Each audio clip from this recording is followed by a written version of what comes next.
Very good evening to all of you from India. Good morning to our viewers from the United States and other parts of the world. I have great pleasure in extending a warm welcome to all of you to the second day of the World University Summit and the G20 Higher Education Forum. We have a very special session in the form of a keynote address and fireside chat on the theme, India's aspiration to build world-class universities, a reality check. We have none other than the one and only Professor Dr. Philip Altbach. He, of course, does not need any introduction in the wider world of higher education. Professor Altbach is the founding director and research professor at the Center for International Higher Education at Boston College, United States. He was the Monon University professor at Boston College for the last over 2 decades. He has held faculty appointments at Harvard, the University of Wisconsin at Madison, and the State University of New York at Buffalo, and has been a visiting scholar at Stanford University and the University of California, Berkeley. He was distinguished scholar leader of the Fulbright New Century Scholars Program and was also Fulbright Research Professor at the University of Mumbai in India. He's a fellow of the American Education Research Association and was given the Holihan Award by NAFSA, Association of International Educators, and the Howard Bowen Research Award by the Association for the Study of Higher Education. He has been appointed to honorary professorships by the National Research University, the Higher School of Economics in Moscow, Russia, and Peking University and Xiamen Universities in China, and has been Onwell Fellow at the University of Hong Kong. Philip Altbach has written or edited more than 50 books. He has served as editor of the Review of Higher Education and the Comparative Education Review. We couldn't have had a better person to be part of the World University Summit. The format of the session is that we're going to request Professor Altbach to give a short speech followed by an interactive session. But before he does that, I want to kind of quickly set in place the thematic focus of the session. Now, India's higher education aspiration has an ancient but a very checkered history dating back to the 10th century BC, much before the first European university was established, Bologna and Oxford and others. These ancient centers for higher learning at Takshashila, Nalanda, Vikramshila, and Vallabhi were truly world-class institutions. They attracted the best minds in the form of scholars and teachers and students from around the world. Even in modern times, the Indian higher education has produced some of the finest institutions, such as the Indian Institute of Science, Bengaluru, and of course, the institutions such as IITs and IIMs, which are well known around the world. Now, some of the modern Indian universities and colleges have initiated important reforms in curriculum and pedagogy post-independent India. However, in India, we know that the public investment in education has never been able to attain the global minimum expectation of a 6% of GDP. In recent years, philanthropic investment in higher education has created some universities of excellence, till the gross enrollment ratio in higher education has remained relatively low at approximately 25 to 27%. Moreover, it is also true that outside these pockets of excellence, the larger ecosystem is marred with average and poor quality higher education institutions. The demand for quality higher education is much more than the supply. So in this context, the colonial legacy has held back modern Indian universities such as Calcutta, Bombay, and Madras, with huge administrative load of managing large numbers of affiliated colleges engaged in undergraduate teaching. Research and innovation has remained an aspiration even within specialized research institutions outside the mainstream universities. So, India's aspiration to build world-class universities can be fulfilled only if we can overcome some of these limitations. It is in this context that it is important for us to hear a global higher education expert, somebody who has been passionate and committed to the evolution of Indian higher education, who has painstakingly done significant research on India and Indian higher education to be able to be part of the World University Summit. I have great pleasure in inviting Professor Philip Altbach to deliver his keynote address. Over to you, Philip. Thank you very much, Raj. Unfortunately, you have said about 50% of what I would like to say in my short introduction, because I think you've given a really good kind of overview of the situation that India has been in and is in now. So I'll be probably a little bit repetitive of what you said, and then I'm very much looking forward to our conversation, and I'm looking especially forward to questions and comments from the audience that's listening and watching this session.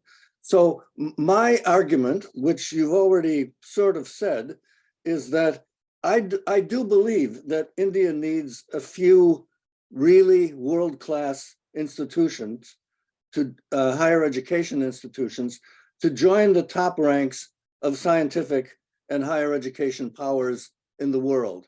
As India's economy grows and the country becomes one of the global powers, really, after many, many years and generations, it needs to have a higher education system, a research system that is appropriate to a major power. And the point now is, in my view, India does not have such kind of a system, does not have the institutions, a few of them at the top, which can compete and collaborate with the very, very best institutions in the world. And that is a significant need, and I think quite important. How many world-class universities should India have? Interesting question. Should they be public or private? Also interesting question.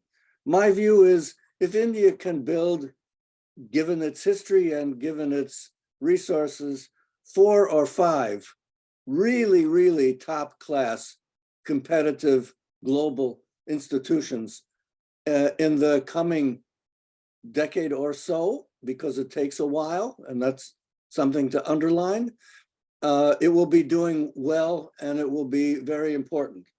I should add that world-class universities at the top of a higher education environment are part of a broader ecosystem of higher education. In other words, you don't have just a few top institutions. You have a system of higher education that serves many diverse purposes for a country. Take the United States as an interesting example. We have now the 3rd largest higher education system in the world, having India having taken over from us as number 2, China being number 1, and arguably the best higher education system in terms of top research universities. But out of our 4,000 post-secondary institutions, by the way, many fewer than you have in India, I think India has too many, maybe 200 are serious research institutions. So world-class institutions in a country like India, in any country, will be a small minority of the total, but it has to be built as part of a broader system. So what are world-class universities? You know, we could spend a day discussing that, but I'll just mention a few characteristics which I think are fundamental. One is their research powerhouses. They are what the British call research-intensive institutions, with research as a key, maybe the most important factor. They're generally comprehensive universities, offering a large range of disciplines and professional schools, although there are a few exceptions to that rule around the world. They're large, but they're not too large. You know, the universities in the University of California system, they have been capped at about 25,000 students each, precisely so that they wouldn't get too big. So they're big, but they're not too big. They're excellent in teaching, which is also very important, of course. They're not just research institutions, but they're also teaching institutions at both the undergraduate and postgraduate level. And about 1/3 of their student bodies tend to be postgraduates in some cases more. So those are some of the characteristics, I think, of world-class institutions. And you can look around the world and most of them will fit those characteristics. Next point, India has some very good universities, but I would argue no world-class institutions, none, not one. If you look at the rankings, which I'm rather skeptical about, the Indian institutions don't rank particularly well. The best Indian institutions that do appear not so high, but anyway, somewhere in the rankings, are the IITs and IIMs that Professor Kumar has mentioned, and a few of the high quality private institutions in recent years, but they're small. And of course, keep in mind, the IITs are not really universities. They're very high class, very selective, very excellent technical institutes, some of which have grown into comprehensive like universities. And I think that IITs can be the core, perhaps, of some larger, more comprehensive institutions building on the base that they have established for themselves and for the country in recent years. So why does India not have world-class institutions? I'll mention a couple of things before we enter into the conversation. One is funding over generations, actually. Since the beginning of the Indian state in 1947 has been inadequate. There have been a number of very thoughtful plans, commissions to look at higher education development over these years. None of them have been fully implemented. You now have, of course, in India, the National Education Plan, which has, I think, some very impressive and interesting initiatives as part of it.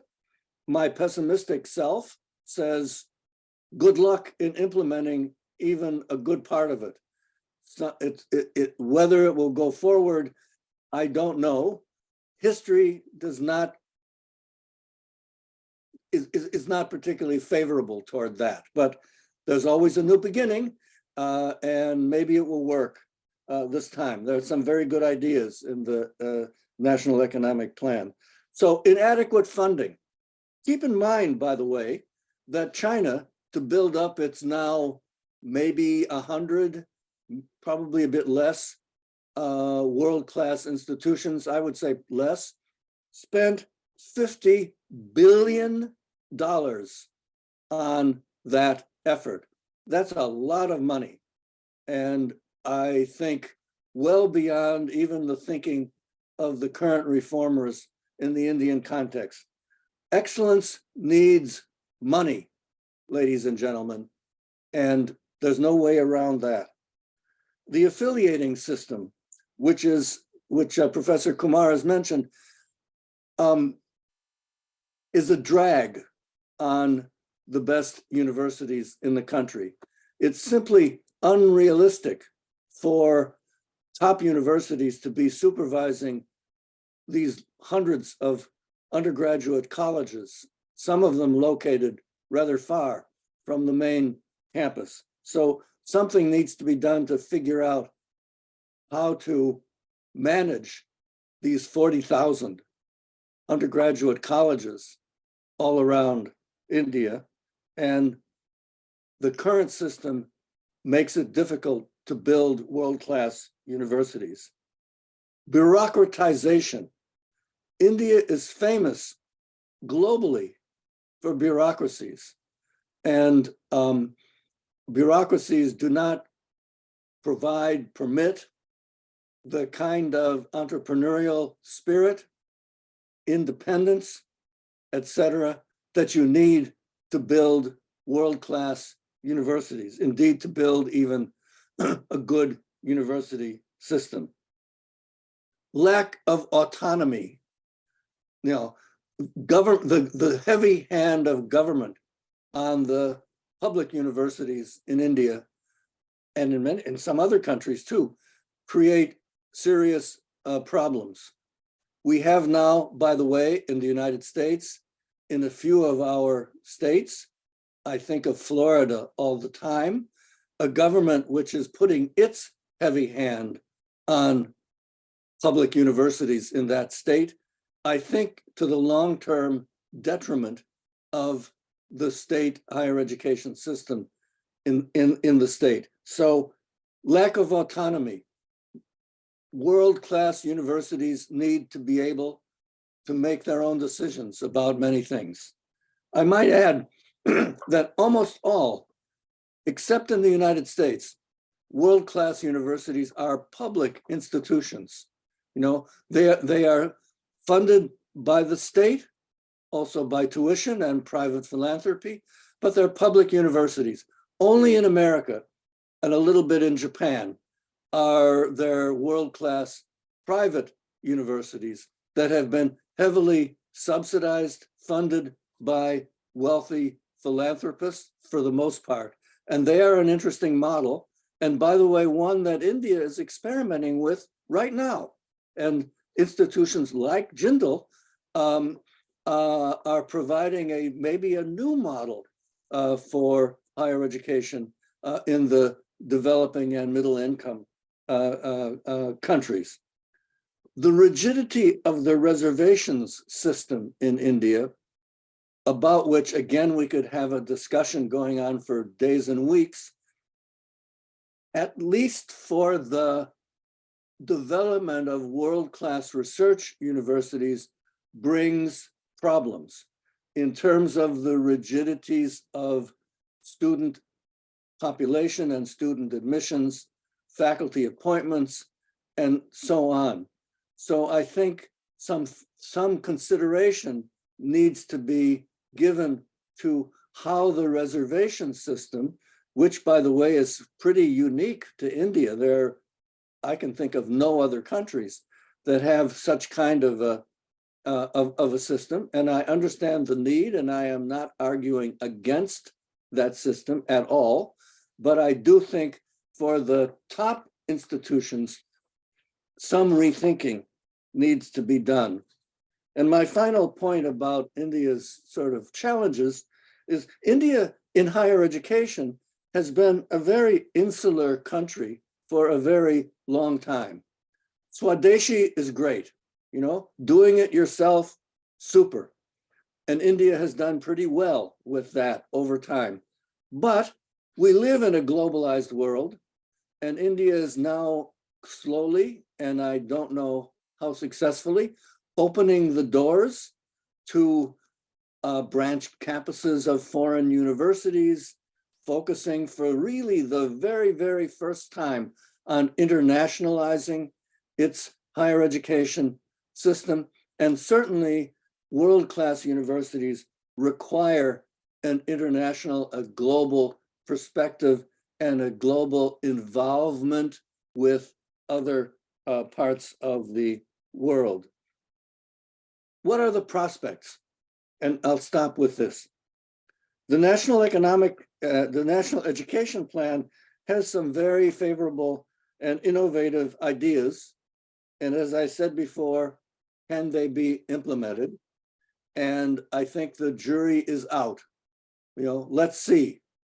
Definitely more money is needed. Definitely. You can't build the kind of visions that the plan has with the funding that seems to be allocated so far.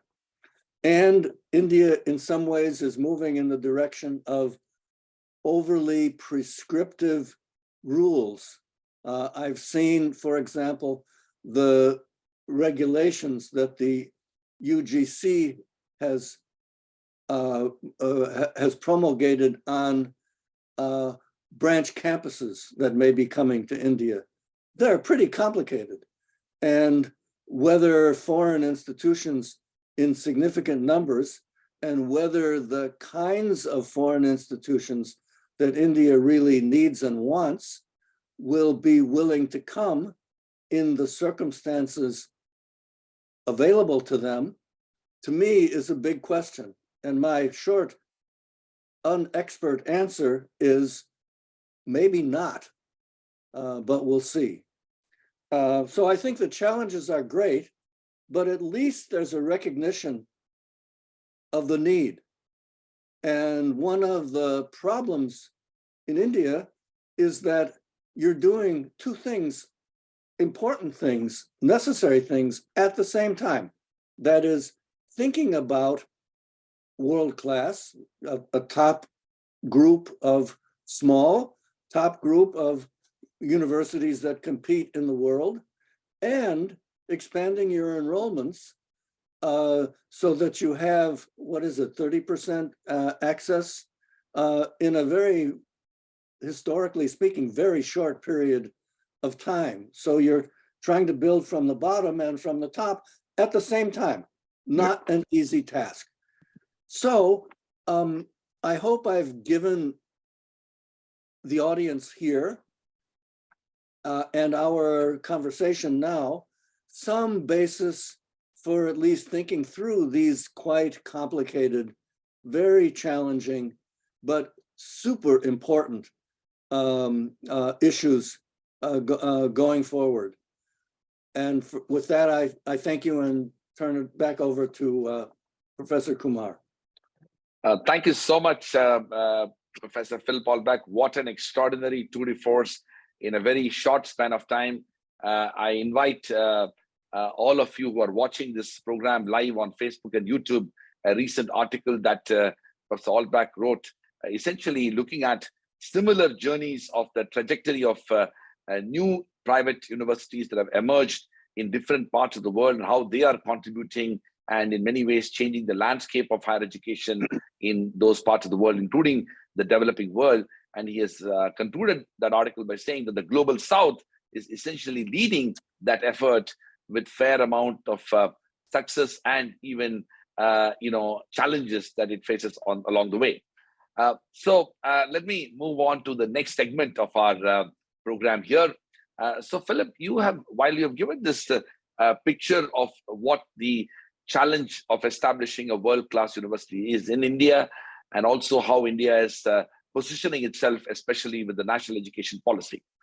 The first question I have for you is that, could you enlighten all of us in a bit, sharing the journey and trajectory of some of the best universities in the world, especially in the United States, and what kind of national level ecosystem prevail for what periods of time for it to be the kind of world-class university that we see?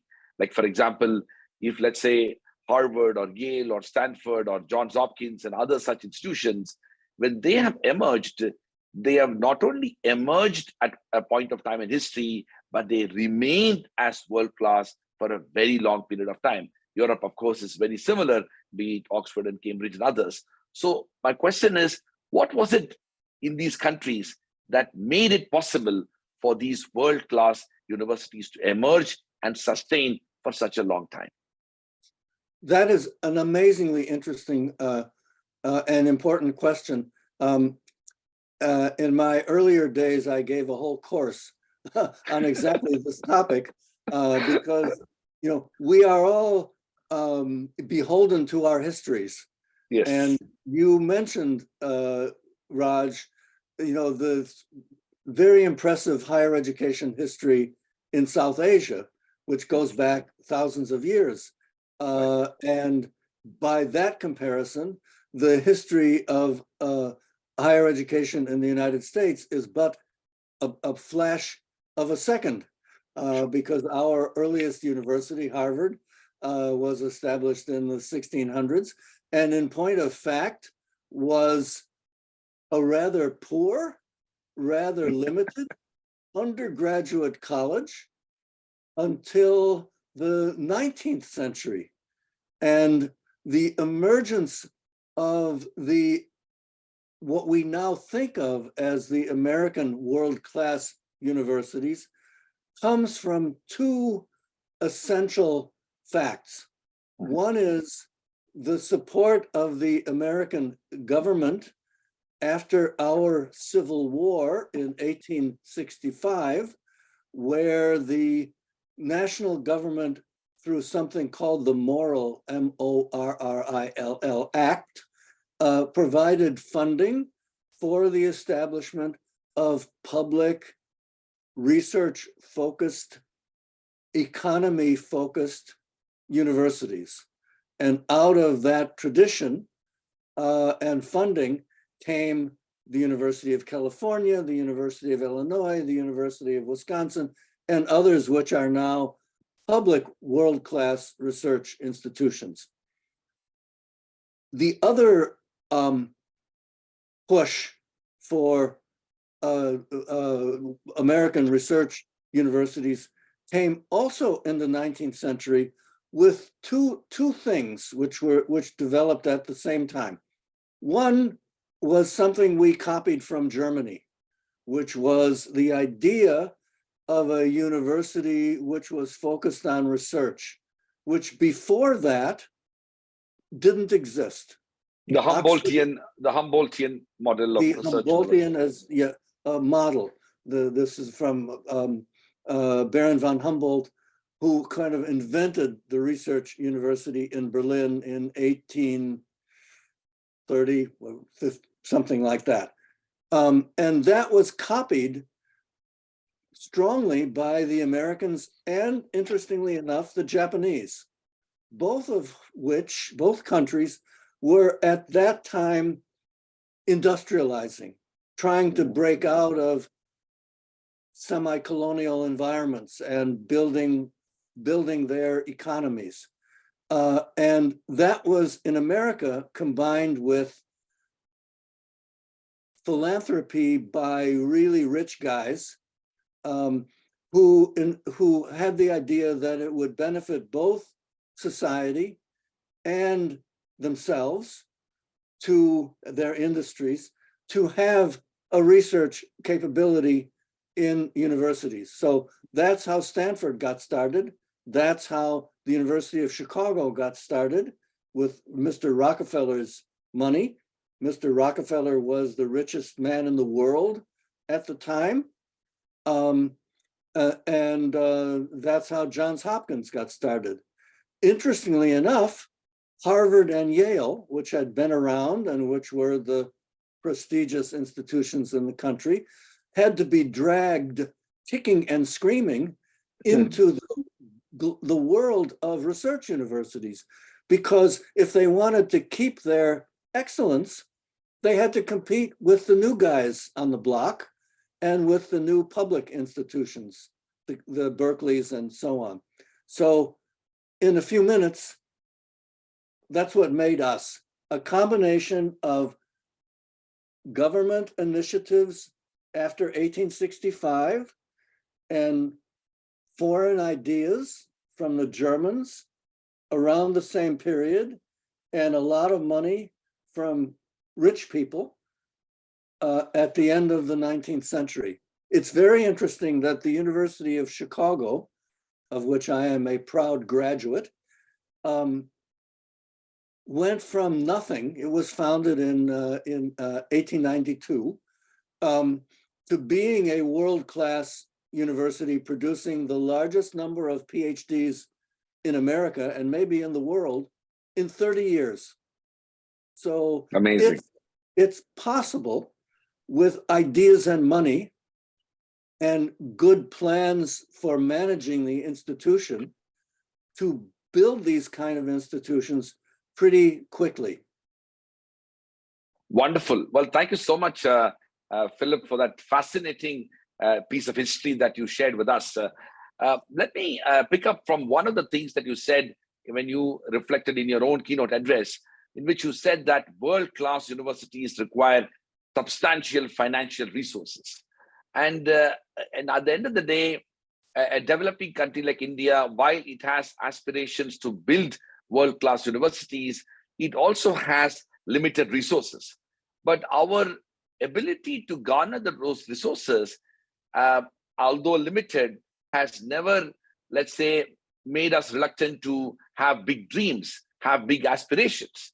So my question to you is that, how can we develop a unique Indian model of a world-class university, keeping in mind the fact that the kind of resources that the developed world is able to command may not and simply will not be available.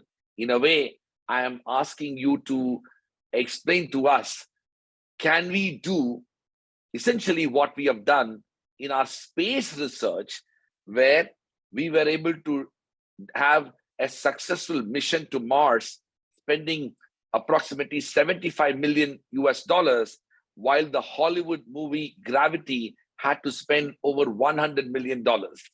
Is that even possible in a university system? Yeah, fascinating and interesting and provocative point. I have several comments about that. Sure. One is, I don't think India has the kind of, quite the lack of resources that you mentioned. Yes, the needs are great, but India is now engaged in, by all accounts, a very successful, rather expensive effort to upgrade its transportation and infrastructure systems, in which a lot of money is being spent by, and I underline this, both the public sector and the private sector. So India can do it. China did it, and China built these universities and its infrastructure at a time when, like India, it was not as rich as it is now, with decisions being made about the expenditure of resources on things which the country thought was important. So I think there are more resources than you might imagine. Point one. Point two, you not only need resources, but you need ideas. And the points which I was making before about autonomy, about academic freedom, which, by the way, I think is under considerable constraint, attack maybe, in the Indian context, as it is in some other countries as well, that an understanding of how to build these institutions is maybe almost as important as the resources, maybe just as important. So ideas are there.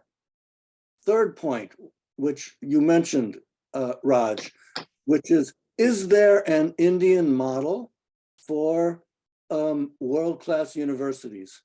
My answer is no, there is not. There are world-class research universities, and if you look around the world, they are in many ways quite similar. And countries will look at other countries which have successfully developed these kind of institutions and copy from them. That's what the Americans did in the 19th century. We stole the idea of the research university from the Germans, and we combined it with the British idea of undergraduate colleges. And that proved to be exceedingly successful. And I think for most other countries, you can find some kind of similar copying, if you will. You might want to call it adapting from other examples. You know, I'm frequently asked, because I earlier in my career was one of the first people who was writing about world-class universities, I frequently been asked is there a Chinese university model?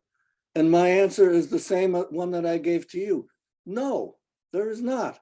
If you look at the Chinese top universities, they would be quite similar in any other successful country in the world, Germany, Japan, the United States, etc. What is part of the Chinese model, and I think this has some lessons for India, what's part of the Chinese model is actually what makes their top universities more difficult. And that is over bureaucracy, in the China case from the Chinese Communist Party authorities, over bureaucratization, spending too much effort on senior academic staff who kind of dictate what's going on in the rest of the institutions. And in the China case, a severe lack of academic freedom. So, I think these are the things that India can watch and adapt from. But I think the idea of an Indian model doesn't exist. My fourth point, which I think is really quite important and a very significant advantage for India, is there are so many really smart people in the country, and so many, by the way, really smart Indians outside the country. If you look actually,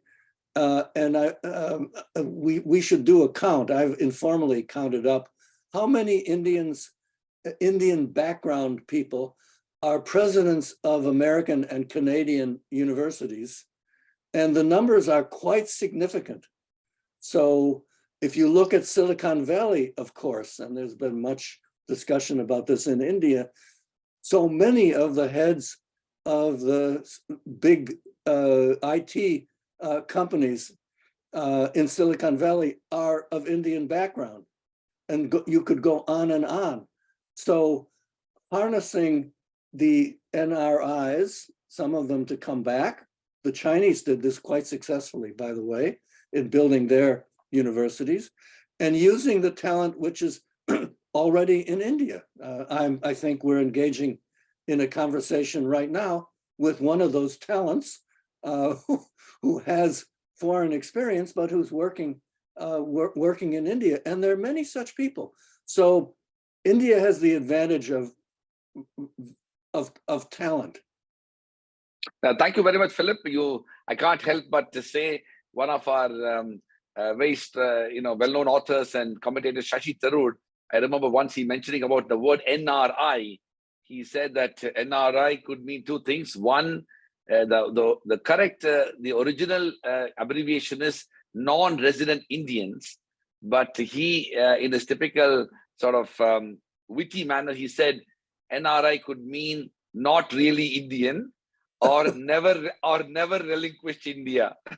So there are interesting ways by which their involvement in India could be a challenge. But be that as it may, I want to kind of ask another very important question, which I think is in the minds of several people who are watching this, but also who are building institutions.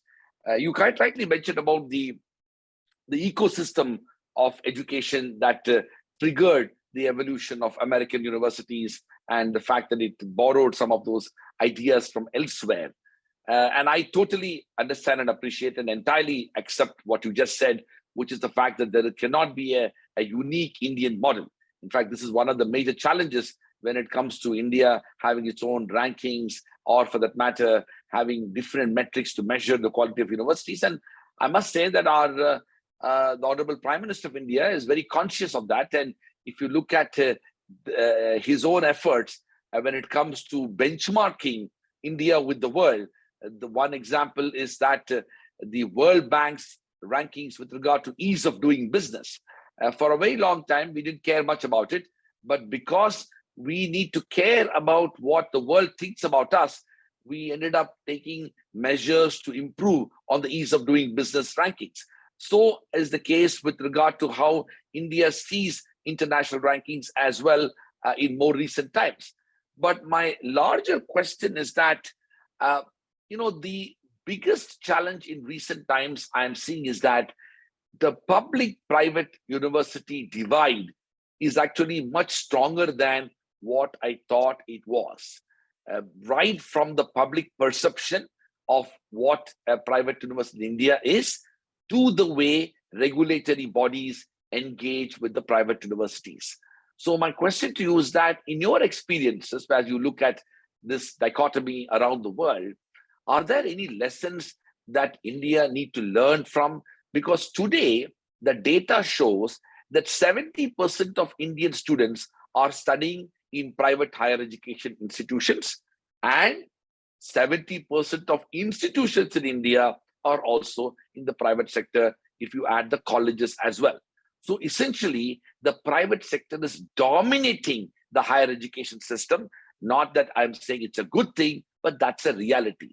In that context, if you look at the regulatory architecture, if you look at the kind of importance attached to the private university, that is somewhat at odds with the data, that the role that they are playing. Yes, and I don't pretend to be an expert on Indian private higher education, but the point you're making is a very important one, and not unique to India, because what we've seen in many countries around the world is that as enrollment rates have gone up, in other words, as more young people have demanded and gotten access to higher education, the state governments have been unable or unwilling to provide the appropriate financial support for that, for providing for that kind of access. So what happens? The private sector takes over, comes into the system, and builds institutions. Almost always at the bottom. That is, the private sector almost everywhere is what the economists call demand absorbing. That is, it's there to provide kind of minimal access, often at low quality, to young people who cannot get access to the public sector. Almost everywhere, and I think this is true in India, that if a young person, with the exception of universities like Jindal, and I want to get to that in a moment because I think it's quite important, almost always if a young person has the choice of going to a public college or a private college, he or she will pick the public college, and for good reason. Tuition rates may be a bit lower, and quality, generally speaking, is higher. So how to, in the Indian case, how to manage this huge, especially unaided private college sector is a dramatic challenge. In my view, the current affiliating system, which was put into place by the British to try to deal with that, maybe worked in a time when there were fewer private colleges, but doesn't really work anymore and places this dramatic burden on the universities which are doing the management. The accrediting system which India has set up, the NAAC and maybe some other ones, doesn't seem to be particularly effective, maybe over bureaucratized as usual, I don't know. But something needs to be figured out because the private sector is a very important part of the system, and much of it doesn't work very well and doesn't provide a very good quality of education. You see articles in the Indian press all the time about engineering graduates of these private unaided engineering colleges who can't get jobs. Why can't they get jobs? Because they have very poor training. And you know, that remains a problem. IIT students get jobs, and probably many of the better engineering college students get jobs. So the private sector is a challenge, by the way, not only in India, but in many other parts of the world too. Now, what we've seen in recent years, especially in India, but also in some other countries, and I discussed this in the article which Raj mentioned a few moments ago. We've seen the development in developing and middle income countries of top class private initiatives in higher education, rather similar in many ways to what happened in America and in Japan in the early 20th century. of people with deep pockets, with a philanthropic interest, but also with their own perceived local interest too, to build really good private universities, because there's a need for them, both for research and also to provide quality education to undergraduate students. And we can see that now in India, a little bit in Pakistan, just emerging in Latin America and in Africa. That's, I think, an important and very, very interesting and significant development. Can these private initiative institutions, there may be what, 10 or 12 in India now, a few of them with a historical tradition like Manipal and maybe Symbiosis, can they emerge as world-class institutions? Maybe, not sure. But they're very important and for the first time in history, a top-level private initiative too. So, answer of a very important question, too long, I apologize. Thank you very much, Philip. I think it was a very instructive response to what you've said, because frankly, this is one of the one of the things that is in the minds of many people as they look at India's aspiration to build world-class universities. Now, let me move to another important issue that India is facing, and many people are trying to struggle with that. You mentioned that India has great resources, and I agree with you that we are in the process of building our bullet trains.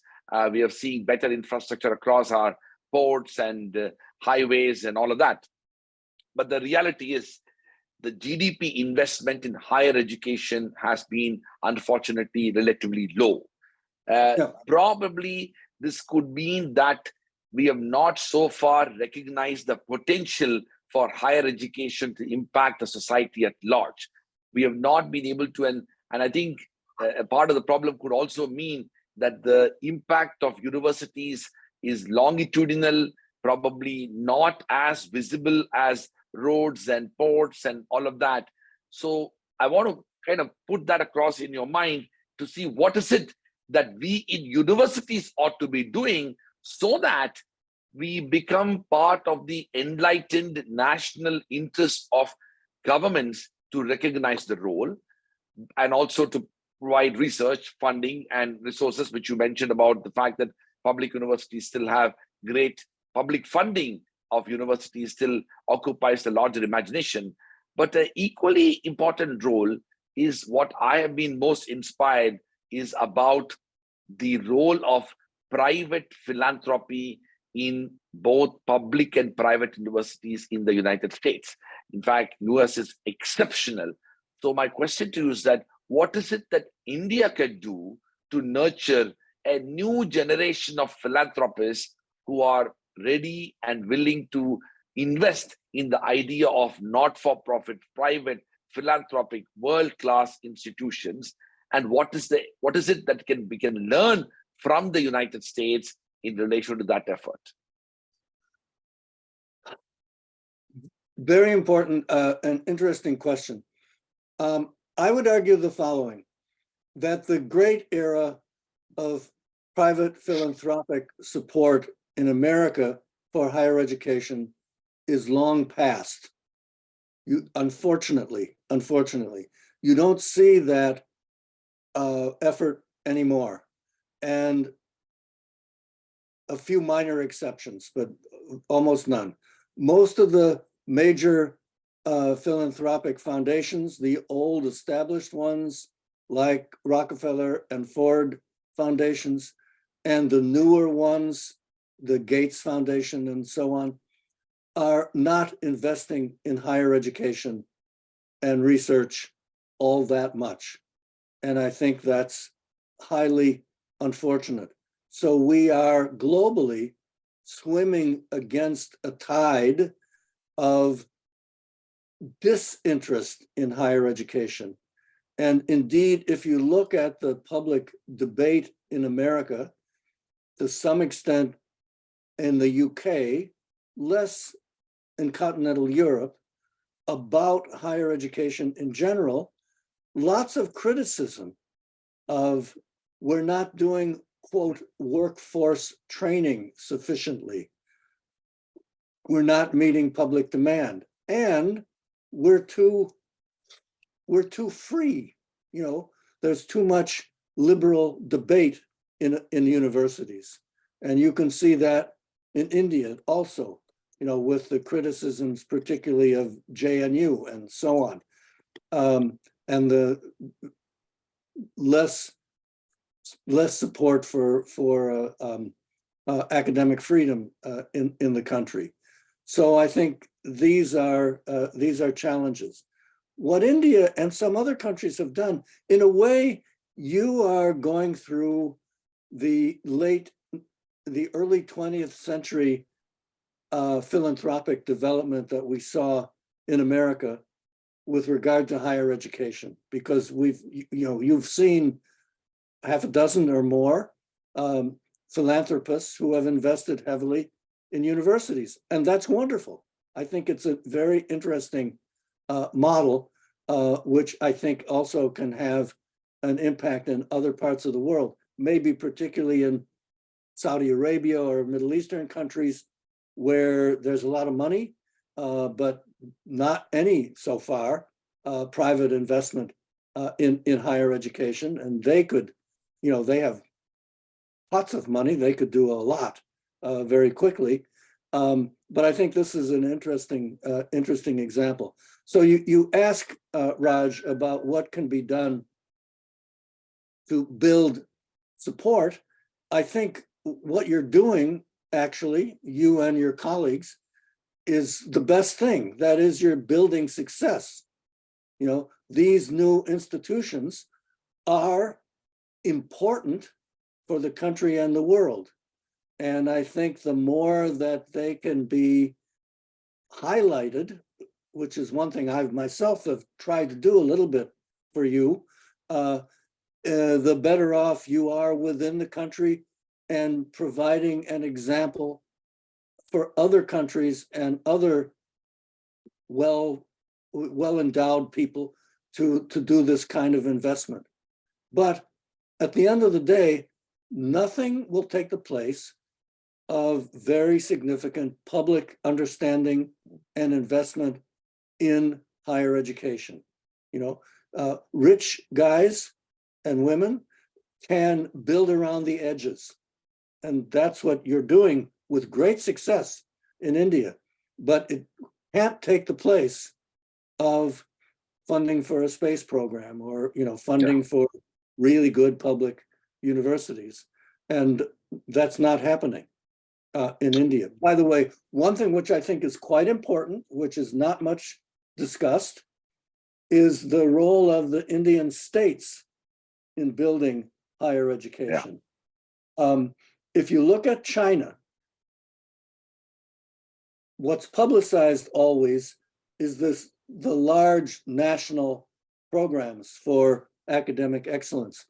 But the fact is that the provinces, not all, but some in China, Zhejiang and Shanghai and Beijing, they invested almost as much money as the central government in building the universities in their regions. And of course, India, like America and many countries, large countries, most higher education is in the hands of the state governments. And I may be wrong, but I can't think of a single one which has a vision for what higher education should look like. I've been in years past a little bit involved in Kerala thinking about higher education, and they started to think these thoughts. What would a quality system in the state look like? And I think that it never kind of got fully implemented. But I think the Indian states need to think through these issues and provide support too, because some states have also a lot of resources to invest. You're absolutely right, Philip. In fact, the gross enrollment ratio across Indian states vary significantly, and that demonstrates how different states have given priority and attention to higher education. While the national average, national gross enrollment ratio is approximately 26%, the state of Tamil Nadu, where I am from, that state's gross enrollment ratio is over 50%. It's double the national average. So clearly that does matter. Now, listen, I know your time is precious. I want to go on and on with you, but we have almost 12 to 14 questions from the audience, and we have a little time. So I'm going to push and take another 10 more minutes of you, if you permit me. I have one last question, and then we'll take the Q&A session to the audience. This question is something that you, of all people, will understand, appreciate it. The University of Delhi, which is my alma mater, the annual tuition fee, let's say, for a BCom program is 100 times cheaper than Harvard University. 100 times cheaper than Harvard University. And we will be charging probably, 20 times cheaper than, or 25 times cheaper than Harvard University. So clearly, the difference is phenomenal. Now, the question I have is, the student debt in US has doubled over the last 2 decades. I'm given to understand that as of late last year, 2022, about 50 million US borrowers collectively owned more than $1.6 trillion in federal student loans. You add on top of it the private loans, that brings the total to $1.7 trillion, which overtakes auto loans and credit card debts in the United States. So my question to you is that, while we want to draw inspiration on so many things from the United States, including its higher education system, how do we ensure that we don't end up becoming another alternative site for a student debt and loan crisis that US has become? Do we have a week to discuss this issue? And I'm not an economist, so I'll just give you quick comments. Yeah. First point, the debt crisis in the United States is, while huge and problematical, and of course the Biden administration has some ideas with much controversy of reducing that significantly by paying off some of it. The debt crisis is in significant part due to 2 things. One is predatory, for-profit, private colleges and universities, which through clever advertising attracted lots of students, and significant amounts of the debt are from relatively poor students, economically poor, who went to these for-profit privates, which never benefited them. Now, the boom days of those for-profit predatory privates is finished. Many of them have gone out of business, bankrupt, and so on. But that's part of it. The other part of it is that most of our states have actually reduced the amount of public support for their public universities. Thus, tuition costs have gone up, and students from poorer backgrounds have borrowed the money to go. So partly it's the fault of our state governments in lack of support for public higher education. So that's the background. We are in this mess now, as you point out, and it has to be somehow solved because it's unfair and deeply problematical. One thing about you mentioned Harvard tuition, and the tuition of our better private universities are similarly huge. But keep in mind that well over half the students who go to these prestigious privates receive financial support, scholarships through endowments. I am myself, I can say I am myself a recipient of 100% scholarship to study at Harvard, and I exactly appreciate what you're saying. Yeah. Yeah. So it's less of a problem than it seems, but it's still a problem. And our private universities, the prestigious ones, and for that matter, the not prestigious ones, some of which are now going out of business for reasons of demography and cost, charge too much. We don't provide transparency on who's paying what and why. So again, these are hugely controversial questions, by the way, in the US, and very complicated, and I am not an expert. Sure, great. Well, I'm going to take a few questions from the audience. We are live on Facebook and YouTube. I have just sent in the chat box a fascinating article written by Philip Altbach, which essentially takes up some of the arguments that is made in the course of today's discussion. The title of the article is called Elite Private Higher Education, a Small but Notable Sector. He dated 25th March 2023 in the University World News magazine, the link of which is here, and my colleagues will send it across YouTube as well for those of you who want to read that article. Philip, one of the questions that has come, and several people have asked the question, is that to what extent leadership matters in building world-class universities? This question is also connected to the fact that in India, at least, the identification of leaders in universities are not necessarily based on any special attributes that are there for leaders. It's almost like a higher level of promotion from a lecturer to an assistant professor, to an associate professor, to a full professor, to a dean, and then to a vice chancellor. Of course, arguably, and I can be very candid with you, that I have met leaders across different parts of the world, including in great universities. But the thing about great universities are that they have achieved so much greatness that leaders almost do not matter. So the question that is being asked is, to what extent leadership matters in building world-class universities? Leadership matters immensely, hugely important.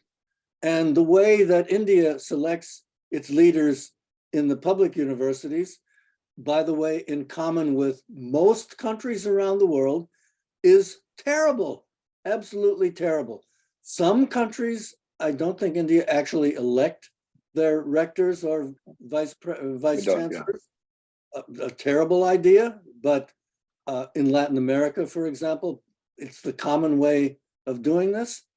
Some countries, the government appoints a vice chancellor or president, also a terrible idea.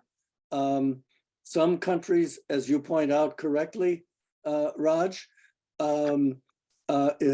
just sort of promote from the inside, and you hardly ever get a vice chancellor who hasn't been a professor who served his or her time within the institution. And then, of course, you get pretty bad leadership because sitting on your rear end for 30 years doesn't make for an innovative vice chancellor. No criticism of many of the people who are in those jobs. So leadership is of tremendous importance. And we could again have a week-long conversation, how one selects the leaders, how long they serve, how they are remunerated, and so on and so on. All of these are greatly important, but the bottom line is tremendously important. You can't have a world-class university. You can't build a world-class university without good leadership. And by the way, established world-class universities that have bad leaders, and that happens more than a little bit, those leaders can damage those institutions. They can't destroy them because they have what the economists call sunk costs in their faculty and their facilities. So, they're there. It takes a long time to destroy them. but bad leadership can really be problematical for them. And I can even point out in the history of a place like Harvard, some bad presidents have done some bad things over the years. Well, that's fantastic. Thank you so much for those really candid and useful remarks. As a very interesting question about regulation. Of course, it's a very complex question, but to summarize the question, what is being asked is that, is there a regulatory design that should be progressive and open in nurturing an ecosystem that will be also essentially having an enlightened approach towards regulation, yet has some checks and balances to ensure that the bad players do not exploit? Because we all are comfortable to criticize regulatory architecture, but is there any regulatory theory or regulatory framework that best will suit India? If I had an answer to that question, I would be getting a Nobel Prize or Padma Shri or something like that from your government. I have no idea, other than the current one doesn't work very well. And there are lots of models for what's called in the higher education business quality assurance these days, which is a term for regulation. And there are many ways of approaching this. Some countries rather successfully, many countries not. The US system, which has been built over a century and which relies on mutual trust, is actually quite successful. Where we have accrediting bodies which are basically run by the institutions themselves. It's not a government effort, and institutions have to be reaccredited, I think, every 10 years. And there are other countries that do it differently, but it's a very complicated and super important question. And for India, particularly if it wants to get away from the affiliating college system to some extent, has to figure something out that actually works. And so far as I know, there is nothing there. Thank you so much, Philip. I'm going to just take one or two questions and we'll wind up. There's a very well-known, thought leader in India, Bhakti Shah, was asked this question: why has India not been able to establish itself as a global study destination despite the mushrooming of both private universities and a few world-class institutions? Essentially, the argument that Indian students end up going around the world. We are indeed now, in fact, I see that data shows that the Indian students' entry into United Kingdom has exceeded pre-pandemic levels. And the same is going to happen with US and other places. Why are we not able to become a global destination for higher education? Yeah, and I might point out that with the new Cold War with China, between China and especially the United States, but also to some extent Europe, the numbers of Chinese students, I think, are going to somewhat decline. And even overall in the last few years, the growth rate of Chinese students going overseas has declined. So India is now the kind of, India and Nigeria, interestingly enough, are now the hot countries for recruitment. So you guys are going to see lots of foreigners trying to poach your students and to convince them to come overseas, not only to America, but all European countries and so on and so forth. So it's going to be an interesting issue for you. Now, to answer your direct question, why is India not a destination?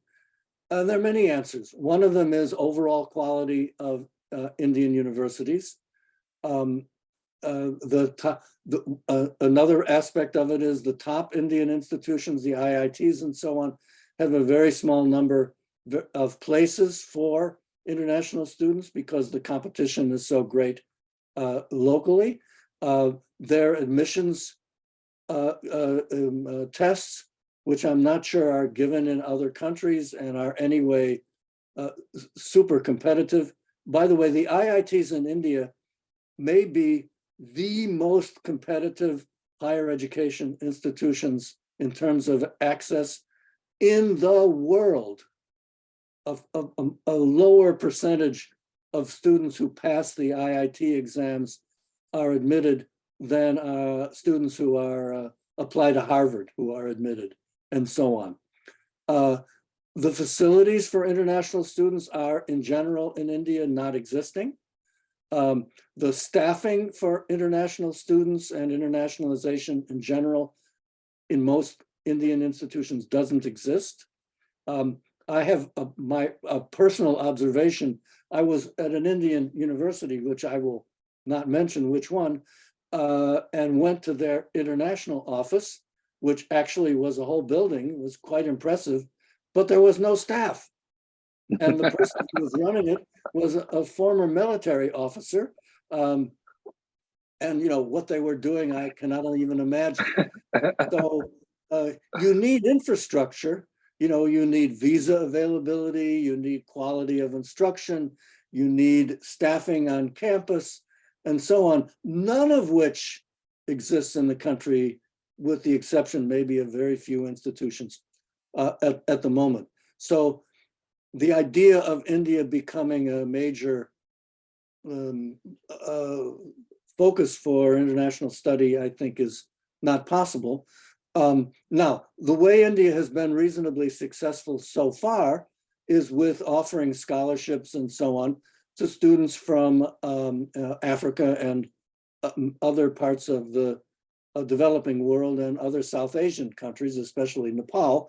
And that should work reasonably well. Thank you so much, Philip. I have one last question and then we'll end this session. The last question is this. You have spent a lifetime pursuing the cause of understanding and studying higher education institutions around the world.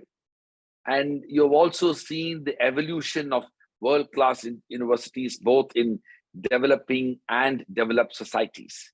You've also seen standards coming down and government priorities and other priorities going down with regard to education. If you were given the task of building a world-class university in India, where would you even start, especially when you recognize and appreciate that 1.4 billion people of India, of which 950 million people are less than 35 years of age?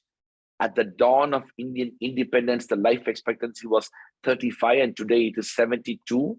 When most parts of the Western world will become older, India will be younger and will be younger for a longer time. So the impact of that education is going to be profound. So if Philip Altbach was being asked to build a world-class university in India, where will you begin? I have no idea. I mean, I think I think the potential is there. I think the talent is there. I think the funding is there if focused on.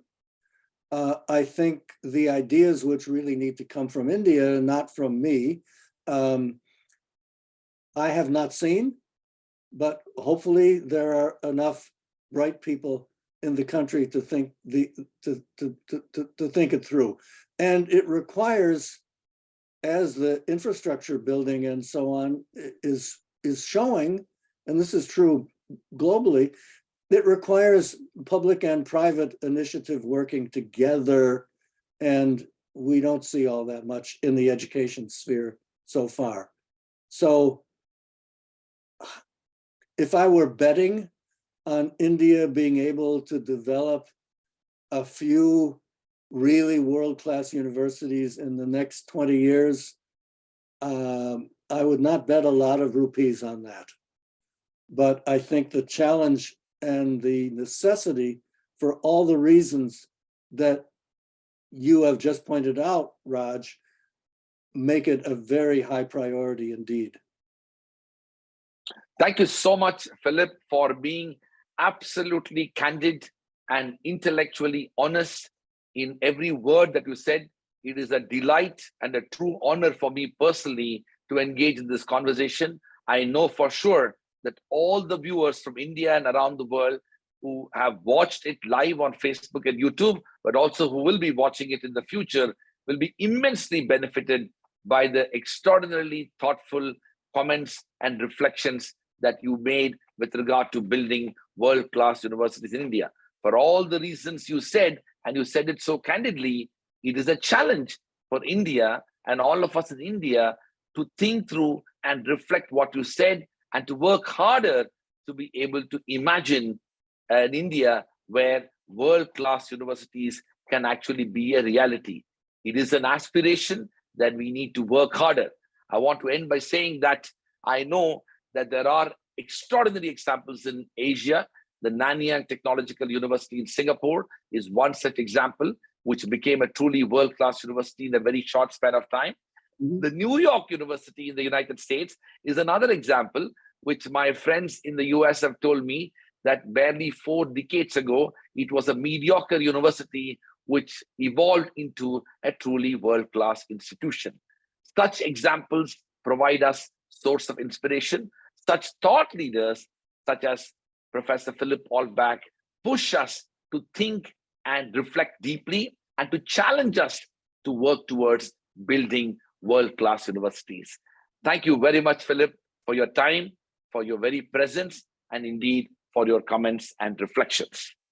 For all the viewers, we will take a short break and we will assemble in an hour for our next session, which will begin at 8:30 p.m. Indian Standard Time on industry-academia collaborations, philanthropy, community impact, and employability, where we will have leadership from Newcastle University in the UK, Pace University in the US, the CEO of India Business Group, the president of the University of Virginia, and of course, my own colleague, Professor Wenjuan Shang.